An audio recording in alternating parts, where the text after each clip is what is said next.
Good morning, everybody.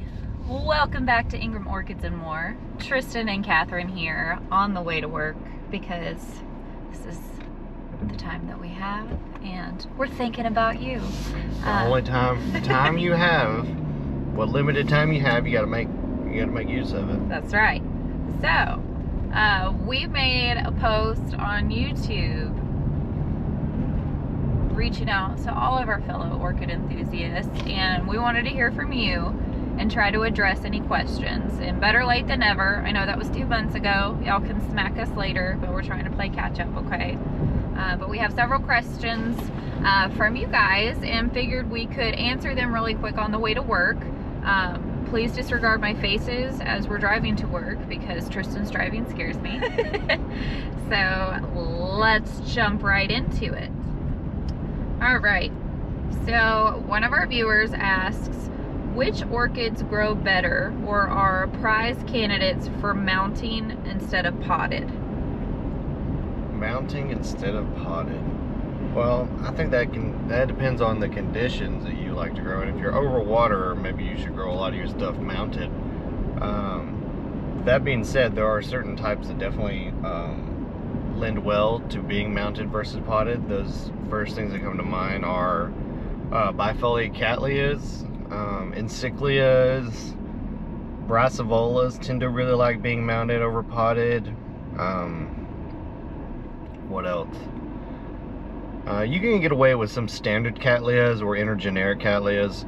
I don't like to mount oncidiums, except for maybe like some of the really strongly epiphytic ones like Oncidium spatulatum. That would be an exception, but most Oncidiums I think need a little bit too much water. Yeah, they like to stay damp. Yeah, you never want to pot, or you never want to mount something that's semi-terrestrial like a slipper orchid. You would never want to do that. Yeah, it's basically, and we're in the sun right now, forgive us, but see if you can find that orchid in nature, like if it's a species, and see how it grows, because if it's in the ground, you may do better with it being potted. If it's growing naturally in the trees, mount it. Obviously the most natural way that it tends to grow is probably the road to success. Stuff like Dendrobiums can go either way. A lot of Dendrobiums get really tall, so people tend to put them in pots or hangers or hanging baskets, and then that way they can stake them up. But smaller Dendrobiums can definitely be mounted, or at least most of them can. She has some additional questions. When to pot plastic versus terracotta? So I think I can answer that one because, so a lot of times when you get an orchid, it's in a standard plastic nursery pot, and that's for the cost benefits of the growers, the commercial growers who are, mass producing these things. It's not like one is better than the other. If you have plastic, use it as long as it has drainage, but terracotta typically looks nicer.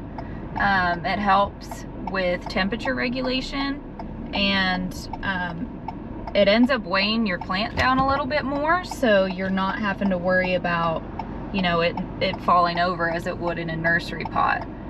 These nursery growers can't have everything in a terracotta pot in their greenhouses. It's just not. It's too costly and too heavy. Exactly. I would say that a majority of the stuff that we grow would do better in terracotta than plastic. But there are certain things that really just plastic turns out to be better. That being slipper orchids. Certain Oncidiums really like to be in plastic. Stuff that likes a little bit of excess moisture. Even some fails. We don't grow a lot of fails personally.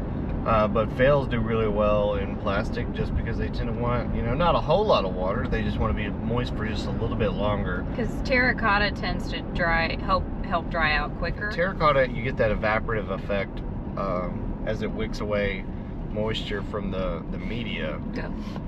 So that's one of the benefits to terracotta versus plastic. And then, what is the best way to grow seedling encyclias and Tolumnias to keep them from rotting so quickly from overwatering? I live in Texas. Pray. Pot and pray, baby, pot and pray. With those type of things, you definitely need, if you're talking about true seedlings, like, if you're talking about deflast seedlings or just small plants as in, you know, like a 2-inch seedling, that, either one of them, you're really going to want to make sure you keep on your fungicide with those, mostly because seedlings do want quite a bit of water, and it is really easy to lose those to rot. So I don't think there's much way around needing to keep a good fungicide routine on those, but the next thing I would say is it's really hard for plants to rot when you have the conditions right, so make sure you have good airflow around them and that you're growing them, you know, fairly bright. You don't want to scorch seedlings, but those are Tolumnias and Encyclias are definitely plants that do like a little bit brighter conditions, even as seedlings. So maybe 50 to 70 or 70% shade for those, and like I said, keep up with your fungicide and just watch the plants closely. Talk to them nicely.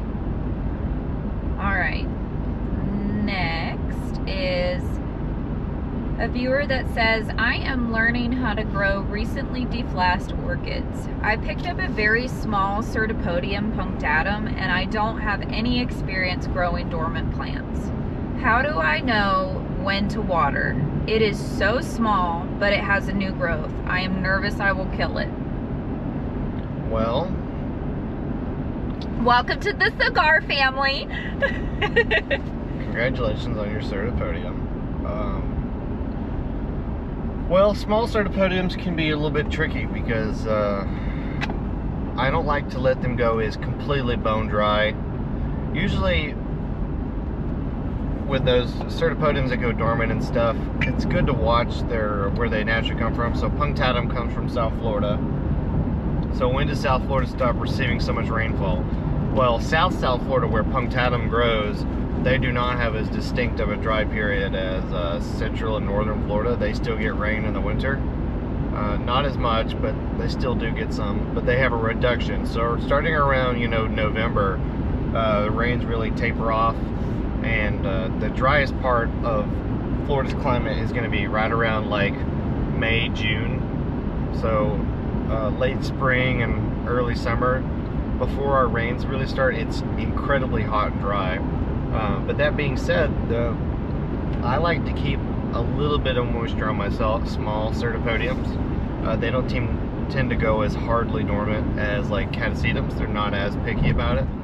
You don't want to keep them soggy wet in the winter. They will definitely die. And I'm not saying that you should be watering them every week, but you know, every few weeks, if the bulbs start to shrivel, just give them a little bit of water just to keep them plump, and then that's it. Don't give them any extra water.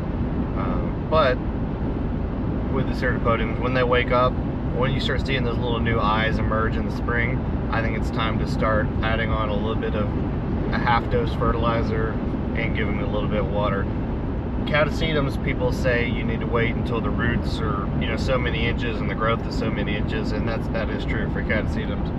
But with Certipodiums, I think you can have a little bit more leniency. But still, we just lost a couple of them to black rot because we had 18 inches of rain. So you still should make sure you're keeping a good fungicide regimen on your Certipodiums, just because of how much water that they like in the summertime. Those conditions are also conducive for losing the plant to rot, so you got to be mindful of that. From our viewers asked, I remember seeing some wonderful looking Dendrobium Canaliculatums you have. I have one that is having a tough time. How do you care for your Dendrobium Canaliculatum? I don't do anything special to that plant. I know, but it's like you look at her the wrong way and we've been having issues with it this year, right?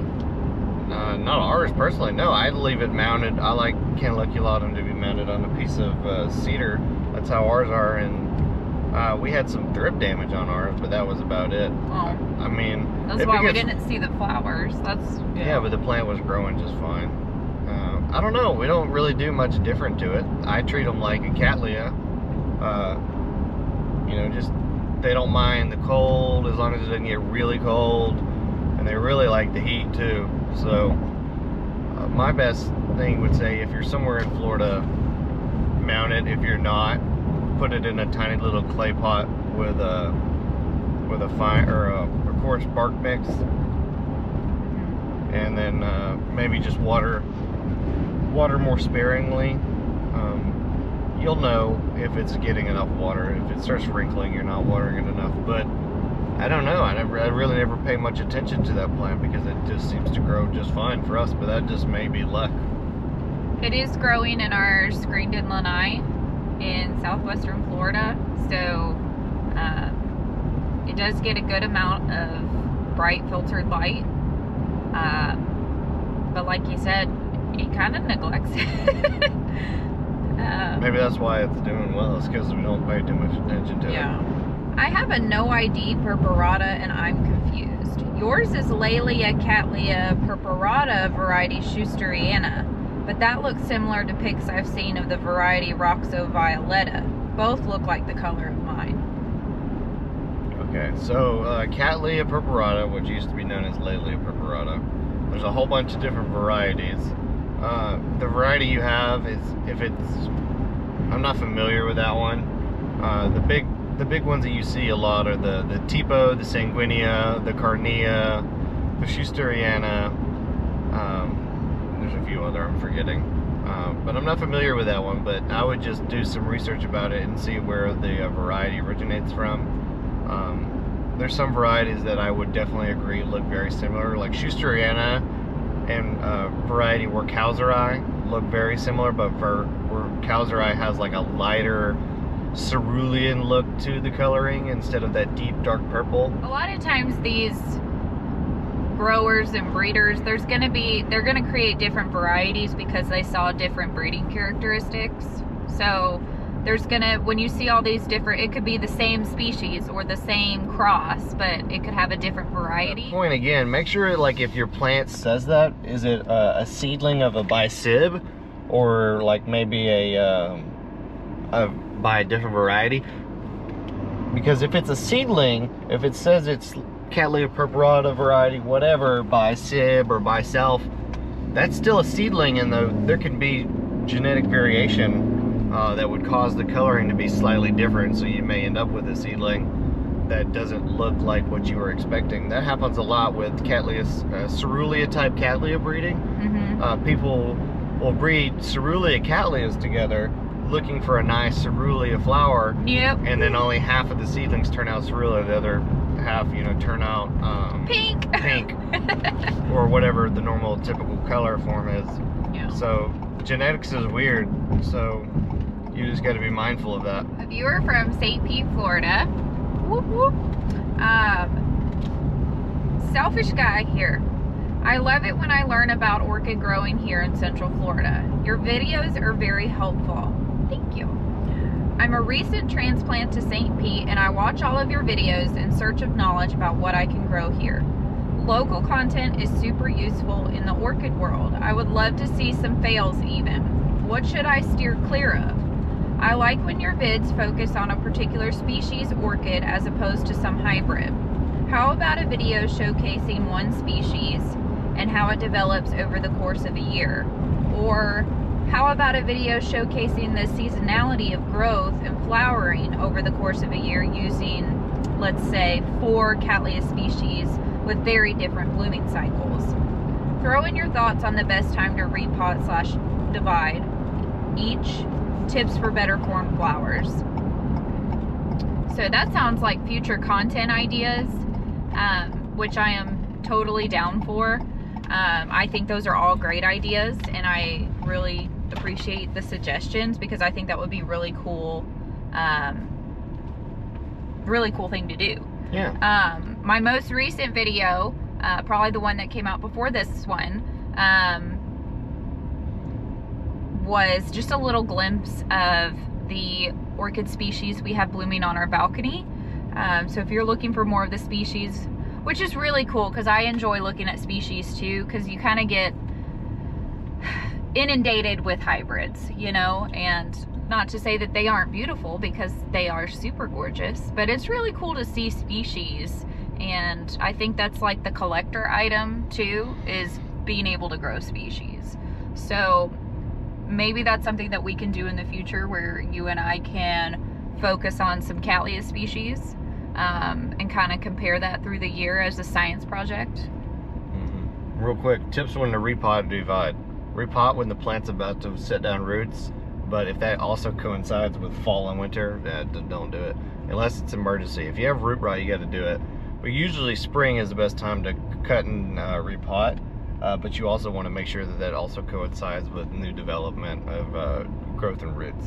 So if the plant's still not doing anything during those times, maybe wait until you see some growth. So you could wait until summer is if that's when your new growth and roots start to emerge. Yes, but obviously we will provide feedback on whatever videos we showcase on when that, you know, when it's time to repot, when it's time to divide, and all that jazz. But typically that's the standard practice. But that's all the questions we have for now. Let us know if you like this Q&A session. Maybe this is something that we can continue to do. So if you have additional questions, if we answered your question, let us know down below. I think it's important to get questions addressed directly, so please keep them coming. It helps us because we love to engage with you guys. We couldn't do this without you. We're almost to 1,000 subscribers, so if you could help us out, be sure to like, share, and subscribe to our channel. It really does help us, and I can't believe we're about to have 1,000 subscribers in our community. Yeah, 900 something subscribers. That's we were at 0, and now we're like at over 900. So I can't believe that people want to hear me talk. But maybe they don't. Maybe they're just here for you. It's a combination. I don't want to hear me talk. Oh my gosh. Yeah, it's kind of funny just talking to a camera, but now that we're in the groove of things, I feel like I'm talking to you guys, and every time we have subscribers come visit us at work, like, it seriously makes our day. Like, it means a lot. It means we're not doing this for nothing. So we seriously appreciate you guys, and we want to keep content coming your way. So if you have any questions, if you like what you see, seriously, do a thumbs up, subscribe to our channel, and we will see you guys in the next video. Peace out, Girl Scout!